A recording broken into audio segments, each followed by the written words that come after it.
All right, on the popping. Alright, Shalom, Israel, Shalom. First and foremost, we give all praise, all honor, and all glory to Yahweh, Ba'ashem, Yahweh Shai, Ba'ashem, Rakakadash. Double honors to the apostles, the elders of Great Millstone, whose source is 100% truth. Shalom to the hopeful elect. Shalom to all the Akim, pushing truth and sincerity. And shalom to the sincere Aqua for community out there watching and learning. Shalaki, it's your GMS Columbus branch coming again with a lesson, another breakdown through the spirit. And today's breakdown, we're going through 2 Esdras 13. And just a quick overview of the chapter. This chapter is a simple chapter through the spirit. It just highlights the coming back of Yahweh Shai, and the destruction ultimately, and the destruction that he's going to bring, because a lot of these different religions and everything, they expect Yahweh Shai, or what they call Jesus Christ, to come back with some light affliction, when they expect him to come back and have this salvation for the whole world, and all these people, all these Christians that call him Jesus Christ. See, but it's contrary to that. When Luke it speaks about the Lord, it will just say, I come to give you peace, rather nay, division. The Lord's coming to bring that division, in these last days. And when Yahweh Shai comes, he's coming with destruction. You see? So, Lord willing, if Jake want to read 2 Esdras 13, start at the top. Real quick, let me get it. Yeah. You ready? Yeah, I'm ready. Come on, 2 Esdras 13:1. And it came to pass after 7 days, I dreamed a dream by night, and lo, there arose a wind from the sea that had moved all the waves thereof. So pretty much, it's a continuance from the 12th chapter. All right, and Esdras, he was at this point completing the fast. He's back eating, he's back, and he's about to receive another vision. You got it? It says, verse 3, And I beheld, and lo, that man waxed strong with the thousands of heaven. And when he turned his countenance to look, all the things trembled that were seen under him. So, in that regard, this is the return of Yahweh Shai. Right? And this is prophecy. This is according to the end times. Right? So, if Jake could got a few pieces, grab Revelation 19, verse 11. Jake could grab Psalm 68, 17. And then we can get Matthew 26, verse 3. And then I'm going to grab a definition. I got the Revelation 19. Revelation 19, verse 11. And I saw heaven open, and behold, a white horse, and he that sat upon him was called Faithful and True, and in righteousness he doth judge and make war. You see that? So what does that 2 Esdras 13 say? All right, he came with 1,000 in heaven. All right, and when he turned to the council, look, all things trembled that were seen under him. Slaki. See? So the Lord is coming back. Yahweh Shai is coming back in righteousness to make war with these people. All right, all these people that are in the midst of all these heathen, that are in the midst of this world, running this government, okay, having authority, all right, they're going to look to Yahweh Shai and tremble, all right, because they know he is the one. He is the one and only, the only begotten Son, all right, to judge and make war in righteousness. You see? Because the Lord, the judgment of the Lord is righteous, right? And then a lot of people don't understand that because they take certain things of the world and they take how they feel and how they move and think that it is in righteousness. Their opinions. You see, their opinions, right? You see? But at the end of the day, the Lord is going to come with the righteous judgment because the Lord has seen all the atrocities and the things that this world has came about. All right? He's going to do everything in righteousness. See? Jake got Psalm 68 and 17. Jump to 14, Paul. Or just read the 14. Read 2:14, you said? Mm-hmm. All right. It go right into what the brother going into that 2nd Esdras 13 to 3. Back at Revelation 19:11, verse 12. His eyes were as a flame of fire, and on his head were many crowns. Oh yeah. And he had a name written that no man knew, but he himself. And he was clothed with a vesture dipped in blood, and his name is called the Word of the Most High. And the armies which were in heaven followed him upon white horses, clothed in fine linen, white and clean. And that's pretty much talking about the whole chapter of 2nd Esdras 13 about how Yahushua will come down with the host, the armies of the Lord. Right, like it said, and I beheld and lo, that man like strong with the thousands of heaven. That correlates right with Revelation 19, the whole chapter really. Mm-hmm. You know what I'm saying? But in particular, the 3rd verse of 2nd Esdras 13 and the 14th verse of Revelation 19. You know, like I said, and the armies which were in heaven followed him upon white horses, right? The heavenly host is going to aid Yahushua in his conquest to reclaim planet Earth and to destroy the wicked. You know what I'm saying? Destroy those who are slated for destruction. That's it. It's like it don't get that Psalm 68. I don't know how I got that. Oh, I said 17. Okay, yeah. My Psalm 68 17. I said 14. Salaki. Psalm 68 17. Psalm 68:17. The chariots of the Most High are 20,000, even thousands of angels. The Lord is among them, as in Sinai, in the holy place. You see, so when you go into them chariots and you go into how much He's going to come with, and Lord willing, I believe I got that. Going into the legions of chariots that the Lord is going to. I want to go into that word, legions. Oh yeah, that's in through the Spirit. That's in Matthew. I think that's in Matthew. See, Matthew 26. Yeah, Matthew 26. Yep. What we get? Yep, I got that on here. Matthew 26 and verse 53. Yep. Yeah. Matthew 26:53. Thinkest thou that I cannot now pray to my Father, and he shall presently give me more than 12 legions of angels? So I'm going to go into that word, legions, real quick in the blue letter, just to show you the vastness of these legions of angels that Yahushua can call. This is in the blue letter. It says a legion, a body of soldiers whose number differed at different times, and in the time of Augustus seems to have consisted of 6,826 men. You see, so it's thousands of men. You know, imagine that times 12. You know, so Yahushua is coming back with a great number of angels, right, to aid him. And the whole time he doesn't even need them. I was about to say that he don't need none of it. That's just to show his majesty, his power. You know, show of force. It's a show of force. That's right. It's a show of force. You know, and that's a perfect example, because when you think about even the military, you know, when they come with their military, the whole time they don't need foot soldiers necessarily. You know, they can send a bunch of missiles in and handle the business. But at the end of the day, it's a show of force. You know, and Yahushua is coming to show a whole different level of force. All right. You can jump back in 2nd Esdras, verse 4. Verse 4 says, and whensoever the voice went out of his mouth, all they burned that heard his voice, like as the earth faileth when it feeleth the fire.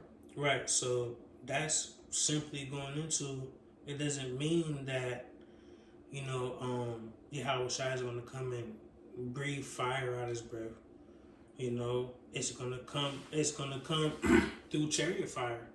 You know, Yahushua is gonna send a great fire burning this place, all right, along with also the thermonuclear missiles that are gonna be fired at end days as well. All right, you got it. Verse 5. It says, and after this I beheld, and lo, there was gathered together a multitude of men out of number from the four winds of the heaven to subdue the man that came out of the sea. See, so what is that going to? It's going to these other nations trying to fight against the Lord.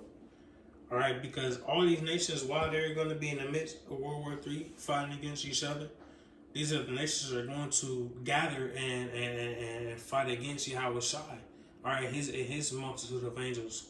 All right, but through the Spirit, we know this is going to be a flawless victory for Yahweh Shai. Okay, but these people are going to think that they have enough firepower and enough ammunition in order to fight against Yahweh Shai. Yeah. All right, you got it. Oh, sorry, quick one. Yeah. Just since you, Real quick, my fault. So, like, I just Yeah. add one more point to verse 5 because, you know, you had a time, I forgot who said it, but I think it was some Israelite niggas. They said that Yahweh Shai's gonna come out the actual sea. You know what I mean? But that's talking about the heavens. You know, Yep, the and I got Shemayim. the precept on that too. oh yeah. I got Genesis 1:6. Yep. Yeah. Yep. I got a precept too. Alright, I got quick. I'm just gonna go quick. It's Joel 3:2. I will also gather all nations and will bring them down into the valley of Jehoshaphat or Jehoshaphat, and I will plead with them, which means judge. Therefore, my people and for my heritage Israel, whom they have scattered among the nations and parted my land. So the Lord's gonna gather all these punk ass nations, including Israel. All right, because this is for the Lord's elect, and he's gonna, and this is when Yahweh Shai is gonna get busy. All right, while we're in the midst of World War III. All right, Keisha down there, Jerome down there getting busy.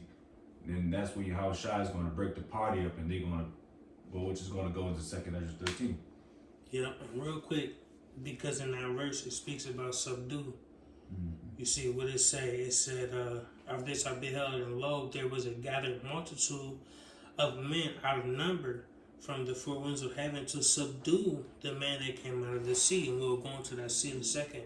But just real quick to get the definition of subdue, it says subdue, just an overview. Subdue means to bring under control, conquer, or quiet something through force, influence, or willpower. And these people are going to try to use their force and their willpower to subdue, to bring Yahweh Shai and his angels down. Okay? But we know, of course, it will not work, and to one bit. All right, and then that sea, you know what I'm saying? Because when you go to Genesis, all right, you go into the creation of earth in general. Let's get it, Lord willing. Get Genesis. I got a precept for you real quick though. You got it. Go ahead. It's Revelation 12, we read, start at 7. It says, "And there was war in heaven, Michael and his angels fought against the dragon." It's like, and there was war in heaven, Michael and his angels fought against the dragon, and the dragon fought and his angels, right? And this, for reference, this isn't a prequel, because Christians use this scripture. They say this was a prequel on how Satan got to earth, you know, the heavenly war and all that shit. No, this is prophecy concerning, you know, the heavenly hosts spearheading with Yahweh Shai fighting against the dragon and his angels. All right, you know, because who's the dragon referencing ultimately Rome, which today is Babylon the Great, America. All right, and his angels are, you know, his fighter jets, you know, his chariots or his vehicles that he has in the heavens, you know, where that could soar the heavens, soar the skies. You know, like the brother going into, they're going to try to subdue Yahweh Shai. But as a reason, verse 8 says, "And prevailed not, neither was their place found any more in heaven," right? So they're not going to prevail. See? That's it. Come. And then reading in Genesis 1, I'm reading verse 6. I'm reading NLT. It says, "Then the Most High said, let there be space between the waters to separate the waters of the heavens from the waters of the earth." You see? So there's a separation. You see? And you've been seeing a lot of people speak about that lately. The separation between the waters on the earth and the waters in the sky. You see? So there's a difference. So when it speaks about that sea, it's not speaking about the Red Sea or the Atlantic Ocean or none of that. It's speaking about the sea, the water that's within the heavens, right? Breaking that firmament, right? And then him making his return and coming down with them chariots. All right? But you got it, we're at verse 5. I appreciate it. You got it. Real quick, this is Habakkuk 3, and I'm gonna start at 3. It says, "The Most High came from Teman And the Holy One from Mount Paran, Salah, his glory covered the clouds. Or Salah, his glory covered the heavens. Right, ultimately, Yahweh shall return. Okay, and his glory, covering the heavens. Alright, going into those chariots. And the earth was full of his praise, and his brightness was as the light. He had horns coming out of his hand, and there was the hiding of his power. Right, and when you go into that word horns, it literally goes into beams. Mm-hmm. See? So, Yahweh Shai is coming in those chariots, and he's literally going to be shooting beams or rays of light, alright, or concentrated fire out of those chariots. Alright? Verse 5, it says, before him went the pestilence, and burning coals went forth at his feet. Again, Yahweh Shai returned. When the Lord visits this place via Yahweh Shai, alright, that's how he's coming.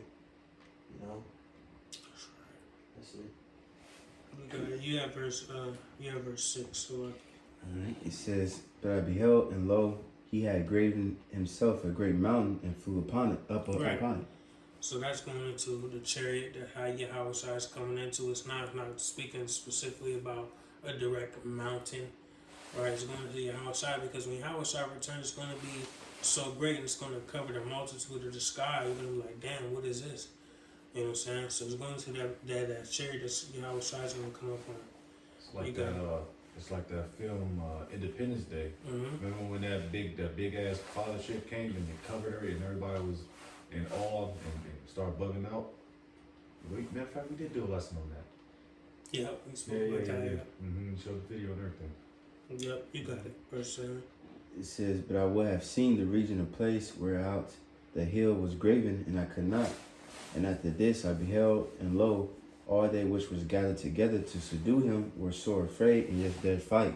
See, so when these nations are gathered together, all right, mind you, we're when Yahweh Shai comes, we're going in the midst of a heavy World War III.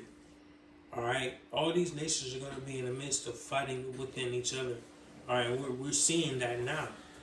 Nation rising against nation, kingdom against kingdom. Matthew 24th chapter. All right, this is happening right now. And of course everybody will say, okay, it's been happening, but it's happening heavily right now. And like I speak about as well, prophecy happens in manners where a lot of people cannot understand. People will see all these wars and different things going on and think because they die down that it's not leading to something greater. All right, a lot of these wars that are going on right now has been brewed up for years and years and years and years. All right, so we're in the midst of a lot of wars and a lot of things going on right now. You see, so dealing with these things, right? These people are going to be fighting amongst each other, okay? And when Yahweh Shai comes back, they'll be like, damn, we got to get together and fight against this force. What is this force that we're fighting against? Okay? And they're going to turn their arrows and try to fight against Yahweh Shai. You see, and try to fight against his chariots and his angels. All right? Why do you think they create the Space Force? Mm-hmm. To monitor the skies higher than another Air Force. That's right. You see, they put all these things in place for a reason, and I've been getting many articles that are going into these UFOs and different things. It's a reason why they're getting these sightings. It's a reason why they're seeing these things. Right? It's a reason why they're speeding up certain things. Right? This prophecy is speeding up. And I just listened to the spirit on that H virus that's going on around right now. Mm-hmm. These things are happening at a rapid pace. All right, that H virus is going to overshadow that Iran situation real quick. You see, just like every other situation, they send something else to overshadow the one situation. You see, but if you're using discernment and peeping what's going on, it can't be overshadowed in your mind, because we know through prophecy these certain things have to come to pass. See, but you got it, verse 9. Real quick news update. 4 hours ago, the New York Times, Pentagon released its file on UFOs. Of course, some of that shit gonna be mixed with truth and lies, but that just shows you, Esau, that's what he doing. He always painted that narrative that there's aliens and they gonna come down and take the resources of the earth and all this other bullshit. Yeah. But we know those are angels, you know what I mean? But he just getting those people's minds already ready So when that World War III starts, they gonna turn their guns to them because they like, well, these are my enemies, which technically they are your enemy, you know. But kind of, you said where we at 9? Yep, and now think about that though, because they're gonna turn them. What they're gonna do is they're gonna turn their arrows to them. The whole time they're gonna still have a lot of people on their side because they think they're fighting for the humanity. They think they're fighting for the community. They think they're fighting for the world. Whole time they're fighting against the Heavenly Father. That's gonna grasp a lot of people as well. You know, a lot of people gonna come to realization. This is Yahweh Shah. He coming to them chairs that them Israelites are speaking about. But then they're gonna be a lot of people that will be able to say, "Damn, our people are fighting. We're gonna win this war." Nah, nigga, you're not gonna win this war, man. That's over with. You know, but you gotta select. It says, and lo, as he saw the violence of the multitude that You read came. the verse 11, select. You can read through the verse 11. Oh, okay, gone. Yeah. It says, and lo, as he saw the violence of the multitude that came, he neither lifted up his hand, nor held sword, nor any instrument of war.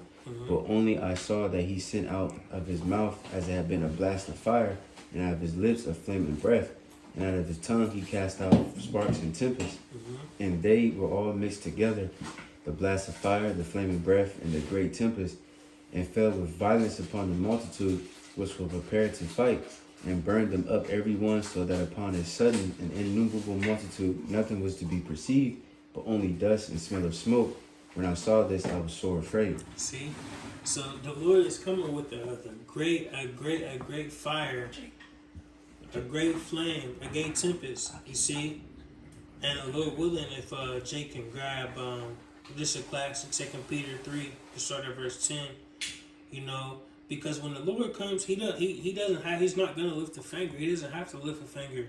He doesn't have to break a sword. He doesn't have to even wield a sword, a literal sword or nothing, to come down there and subdue and take over these nations.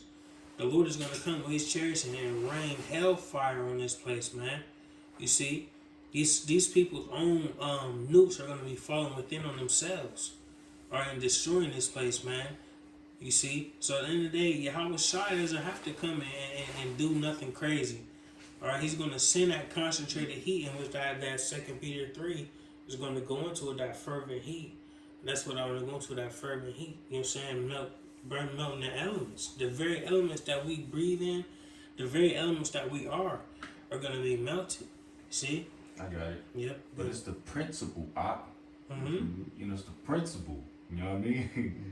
Facts. You can send me to do the shit. You feel me? Whole camp of Columbus can just knock this whole place out, Man. Through the Spirit. 2 Peter chapter 3 verse 10. But the day of the Lord will come as a thief in the night, in the which the heavens shall pass away with a great noise, and the elements shall melt with fervent heat. The earth also and the works that are therein shall be burnt up. Seeing then that all these things shall be dissolved, what manner of persons ought ye to be in all holy conversation and godliness, looking for and hastening unto the coming of the day of our power, wherein the heavens being on fire shall be dissolved, and the elements shall melt with fervent heat. That's right. Let me get this definition. For fervent, it says marked by great intensity. You see, it's a great intensity that this heat is coming with. All right, and you can't take that lightly when we're dealing with Yahweh Shem Shai. All right, the Lord is coming with a great intensity and everything. All right, so take that seriously, man. And mind you, this is Esdras' interpretation, right? But you got it. Where we at? Verse 12. Yeah, that's gonna come from the Leviticus as well. Fervent heat. Yep. It says verse 12, afterwards saw I the same man come down from the mountain and call unto him another peaceable multitude. Hebrews 13:2. And there came much people unto him, whereof some were glad, some were sorry, and some of them were bound. And others, and other some brought of them that were offered, Then was I sick through great fear, and I awaked and said, Right, so real quick. So it says some were glad, going to elect. It says some were sorry, going to the 2/3. It says, and some were bound, going to the 2/3, or slocky, going to the heathen. Because when we come back, we're gonna put other heathen in subjection as well. All right, and then what it say? Some were brought and they were offered, and that's going to offered. That's going into scattered Israelites. You know what I'm saying? Just for understanding. But you got it. Verse 14. it says, Thou hast showed thy servant these wonders from the beginning, and hast counted me worthy that thou shouldest receive my prayer.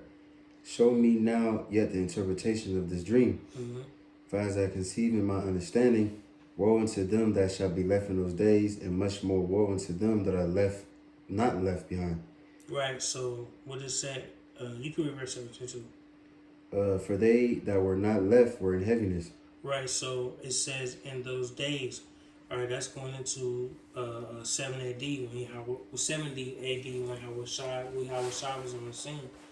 And what it says, woe to them because they had to deal with the Roman judgment, all right, and also today, and that's going to the next verse. It says, woe not left, says going to the 2/3 because they had to suffer that time and also the time of during Jacob's trouble. So that's going into now. So you had it's like, let me get to it real quick. It says, they fear servant beginning. 17. Right, so you had those that were left, all right, and that's going into elect, and you had those that were not left, all right, and that's going into those that had to deal with the Roman captivity, and now going into them and having to deal with Jacob's trouble as well.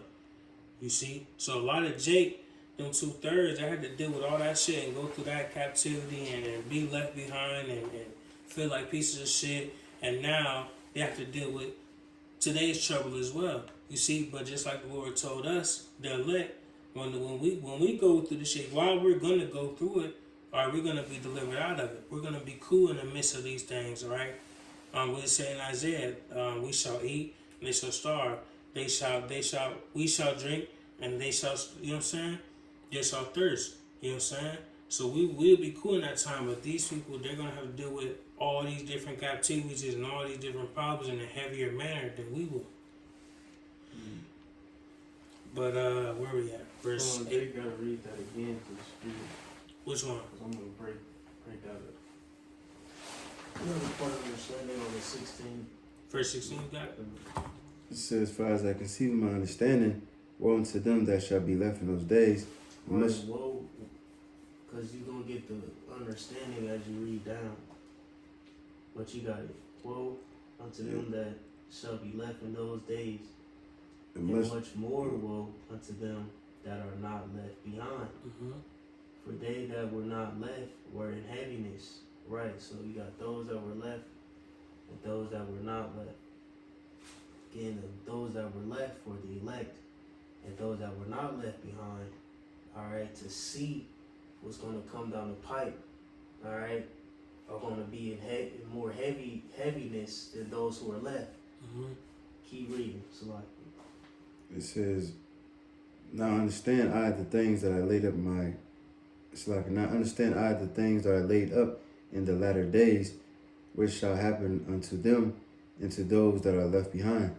Now understand I the things that are laid up in the latter days, because you got to remember, Ezra's seen the things that pertain to the destruction, pertain to Jacob's trouble, and to things that pertain to the kingdom. So he's on the flip speaking on the behalf of those who are left, because those who are left, they're going to be in sorrow, but they're going to receive a reward. Right. At the end. That's why it says, woe unto them that are not left behind, because those who are not left behind are going to die and they're not going to be able to see. You know, they're not going to go through the perils and the destruction and you know, endure everything until the end to receive the reward. Right, let's go to that towards the end. Yeah, Kind of. you know what I'm Yeah. So, but you know, when you dealing with that 16th verse, you got to read through it down there. You know what I'm saying? To get the whole understanding. You know what I'm saying? Connect the dots. Right, and then even that 18th verse, the latter days going into the end time started in 70 AD when Yahweh Shai came on the scene. You know what I'm saying? But you got it. Verse 19. So therefore are they coming to great perils and many necessities, like of these dreams declare. Yet is it easier for him that is in danger to come into these things than to pass away as a cloud out of the world, and not to see the things that are happening in the last days. And he answered unto me and said, the interpretation of the vision shall I Right, real quick, real select. So what he says is, it says, yet it is easier for him that is in danger to come into these things than to pass away as a cloud of the world, and not to see these things than to happen in the last days. And he answered and said, so it's better for us to be here and deal with these things and to battle these things as opposed to have dealt with the destruction and die in the midst of these things. It's better for us to be here. The Lord sent us a certain revelation and a certain dealing to battle these things. It's better for us to be left behind. Right. You see? So it's better for us to be left here than to be have perished. You know? The Lord gave us a certain level of understanding and a certain level of endurance, so to speak, to deal with the things to come and the things that we are dealing with to this day. That making sense to Jay through the Spirit? Oh, yeah. Jay getting understanding? Yeah. That's why scripture says Revelation. It says it both ways. Blessed is he that are alive in the Lord. I forgot how it goes. Damn, now I'm kind of butchering it. You know what I'm talking about? I think so. Because it says it both ways. Blessed are the dead for their rest, and then it says blessed are those that still remain. I forgot how it goes though, but it's in Revelation, I know for sure. Real quick, I want to read it in this translation. Because I had to sit on it for a while. But this is 2nd Esdras 13. I'm going to start at 16. You know, I think it's CB. It says, I turn it